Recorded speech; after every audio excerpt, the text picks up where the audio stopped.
Have you ever kept trying to fix something that was already gone? Maybe it was a friendship, a dream, or a person.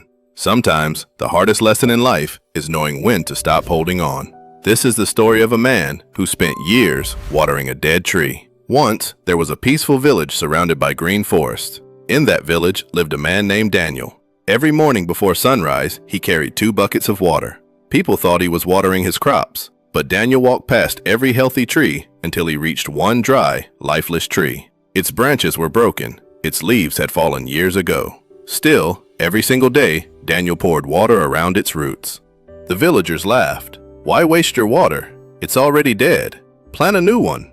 Daniel only smiled. "No, it will grow again." Weeks became months. Months became years. The tree never changed. Not one leaf appeared. But Daniel never stopped. His hope became his prison. One afternoon, an old traveler arrived in the village. He noticed Daniel carrying water.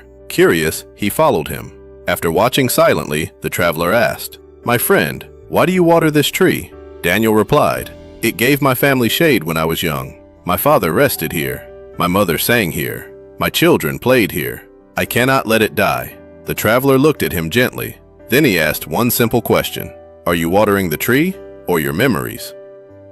Daniel froze. No one had ever asked him that before. The traveler picked up a dry branch. It snapped instantly. Then he pointed toward a tiny green sapling growing nearby.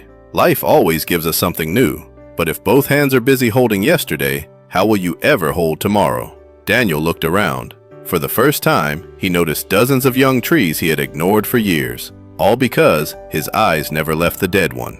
The next morning, Daniel carried his buckets again. The villagers watched. He walked toward the old tree. Everyone expected him to water it. Instead, he quietly placed his hand on its trunk, closed his eyes, whispered, "Thank you." Then, he turned around and watered the small green sapling. That tiny tree grew stronger every season. Years later, its branches became wide. Children played beneath it. Travelers rested in its shade. Life had returned. Not because the old tree came back, but because Daniel finally let it go. Sometimes, we aren't suffering because life refuses to move forward. We're suffering because we refuse to. Some relationships end. Some dreams change. Some chapters close forever. And that's not failure. That's life, making room for something new. Don't spend your future watering what no longer lives. Water what still has the chance to grow. If this story spoke to your heart, share it with someone who needs to hear these words today. And subscribe for more timeless stories that quietly change the way we see life.